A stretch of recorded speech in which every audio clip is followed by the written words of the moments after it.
Bharatam Mahabharatam Dharma Adharma Sangharshanam. It does not matter if one individual has to be repudiated to save a clan, save the clan. Similarly, if necessary, a clan must be given up to save a village. The village is more important than the clan. If the interests of a village come in the way of the defense of the country, give up the village. Of what use is the village once the country is ruined? In order that the soul may rise higher, the entire world will have to be given up. This is Sanatana Dharma, the eternal law. Therefore, in order to save the Kuru race, it does not matter if you have to give up Duryodhana, save your race. Dhritarashtra forced Duryodhana, who had walked out of the assembly, to return. He and Gandhari pressed him hard to accept Sri Krishna's suggestion and give up 5 villages. But Duryodhana turned a deaf ear to their advice. He was furious with Sri Krishna, who at every turn pointed an accusing finger at him. Besides, the previous day, Sri Krishna had declined his invitation and thus struck at his ego. He was, therefore, enraged with him. The magnificent reception Sri Krishna had received in Hastinavati had also alarmed him. Therefore, he decided to imprison Sri Krishna. He thought that with Sri Krishna in prison, the Pandavas would be sunk in despair and would not dare wage a war. He had called his evil squad and shared his plans with it. Duryodhana's soldiers were ready to imprison Sri Krishna.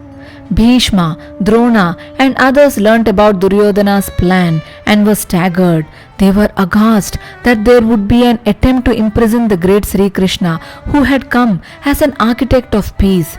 Dhritarashtra and Gandhari were about to faint. Vidura said, Duryodhana, you are already guilty of many vile deeds, but what you now intend to do is more heinous than any crime you have already committed. To imprison or humiliate or punish an ambassador is opposed to a ruler's ethics. Moreover, you are attempting this misadventure without realizing who Sri Krishna is.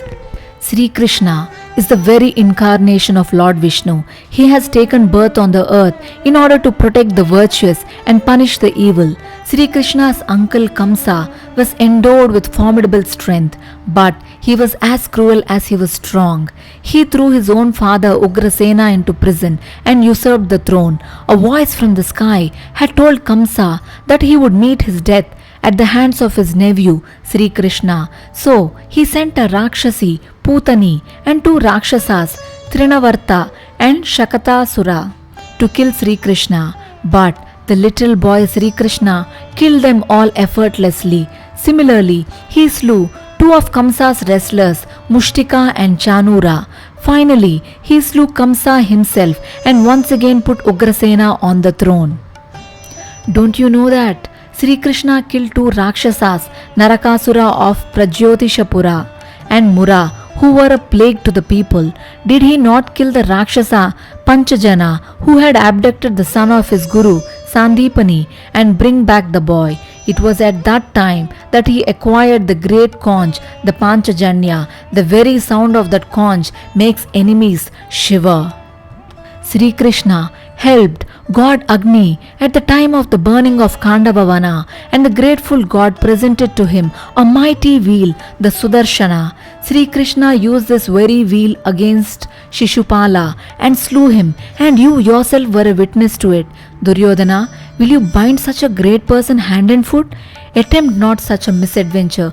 Be not the cause of the annihilation of the Kuru race. But Duryodhana disdained Vidura's words and guffawing arrogantly said, Sri Krishna, I am weary of listening to stories of your immense greatness. Now have a little taste of my greatness. He then signaled to his soldiers and they drew near Sri Krishna to bind him hand and foot. Sri Krishna said, Son of Dhritarashtra, what a fool you are. You think, don't you, that I am alone and that you can have a measure of my form and reach. Now look upon my cosmic form. He then displayed his cosmic form. Lambent flames at once shot from Sri Krishna's body. The four-faced Brahma appeared in his forehead and Rudra in his heart.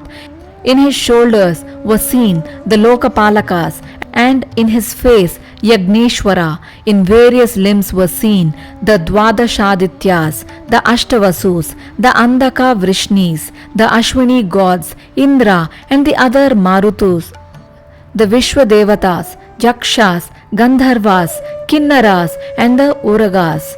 The conch, the wheel, the mace and the plough were seen in his arms.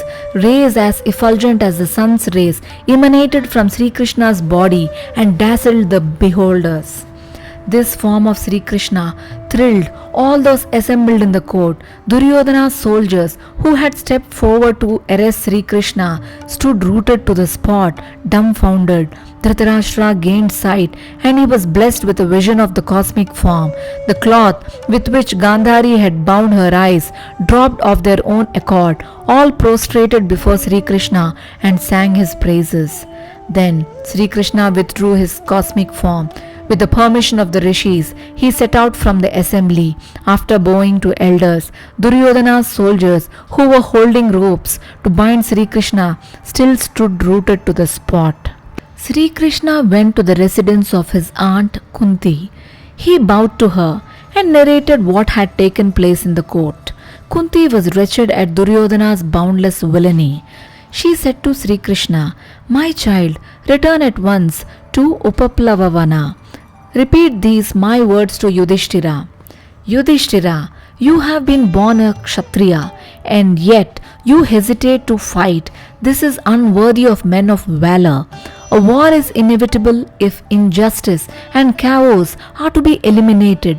How unjust has Duryodhana been to you? He seized your kingdom. He separated you from your mother and drove you to the forest. He now refuses to restore your kingdom. And yet, you are talking of forgiveness, peace, and negotiations? This is not right. It seems you said that it does not matter if the Kauravas do not return half the kingdom, and that you would be content with 5 villages. This is truly disgraceful. A Kshatriya should never, on no account, beg for anything. He should annex by his own valor whatever is justly due to him. Long ago, God Kubera was immensely pleased with a king called Muchukunda and bestowed the entire earth on him.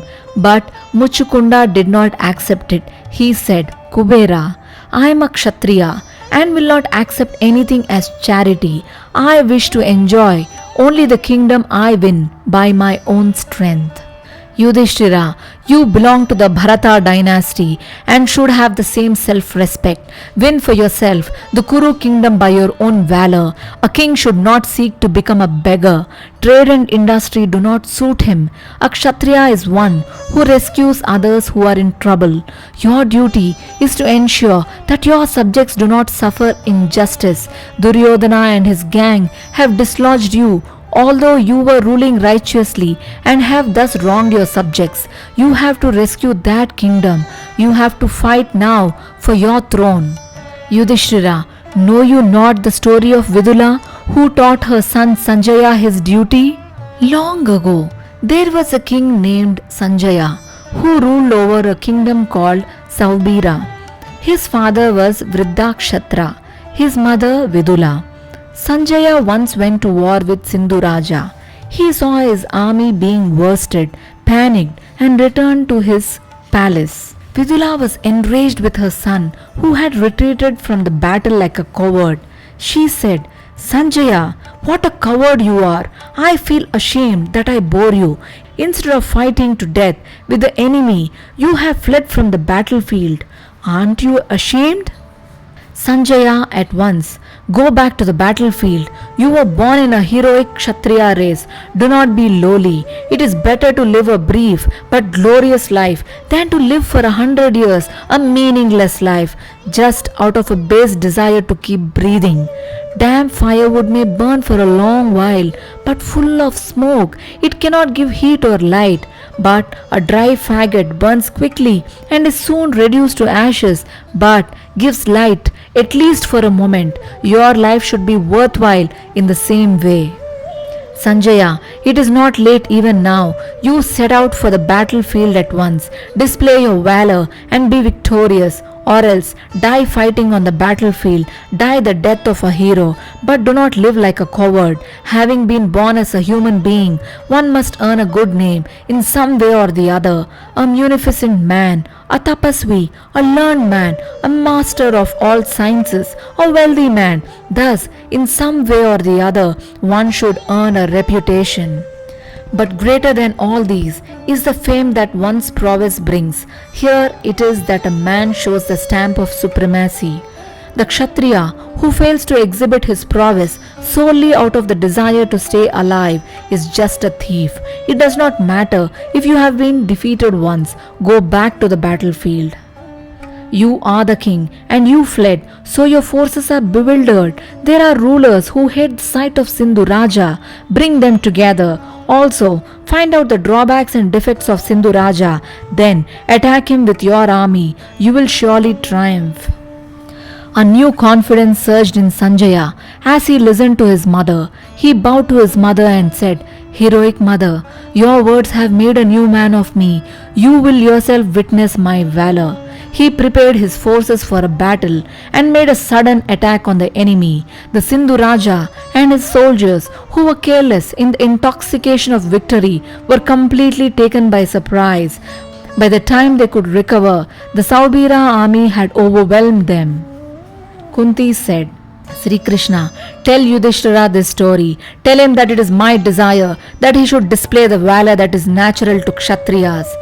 Sri Krishna bowed to her and set out, carrying her message. On the way, he called on Karna and took him with him for a while.